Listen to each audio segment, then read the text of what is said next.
Hey friends, we're going to talk about sauerkraut right now because I always post pictures about my making of sauerkraut. A lot of you have asked me questions, so I thought, what the hell, I'll go ahead and show you the behind the scenes, the never seen before footage of my basement. That's right, 1800s era home farmhouse here in Huntington, Indiana. You can see behind me pickles, some kraut, green beans, and some jarring supplies. So how's this all work?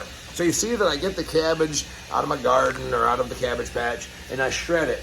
And then you bring it to a crock. This is like a 10-gallon crock right here. You put your shredded cabbage in here. Your only ingredients are the cabbage and 3.5 tablespoons of salt per 5 pounds of cabbage. And then you make sure it's got plenty of water or moisture to make a brine. So you'll see that in this crock, there's a rock. I found that in my field. I scrubbed it up with soap and water years ago, and it's my weight. Why do I need that weight? Because underneath this is a plate. You put plates on this to mash it all down. This kraut is about ready to go. I'm going to be putting it in the jar here today. That's why I thought I'd give you this little tutorial.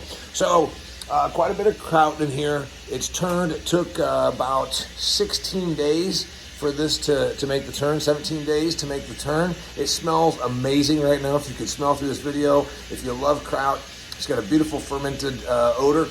And the other thing is, what you usually have to do is scrape off a little bit of a scum layer. It's not a big deal. It just gets a little bit of a layer. And you just take a spoon, scrape it off, toss it in a container, and go and dispose of it.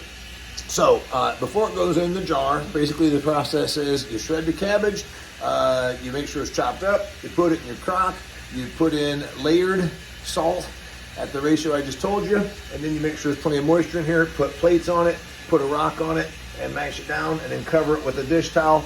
One thing I do is check it every few days, especially after the first week. Here's another batch that I just did the other day. My buddy Johnny and I chopped up some cabbage and put it in here. So you can see what that's looking like. It's not turned yet, so it's just more like a salty cabbage right now. If you were to take a little piece of it, it just tastes like salty cabbage. It loses the salt after it goes through this fermentation, but pretty much that's it. So these are crocks. You can also do it in a food grade bucket. Got my 5-gallon bucket right here.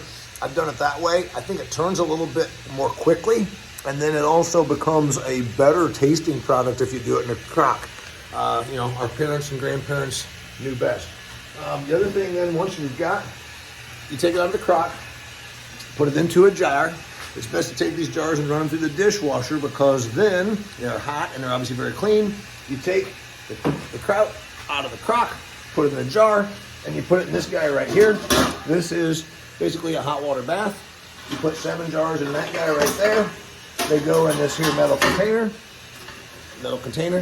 and then you put them in there for about 12 to 15 minutes.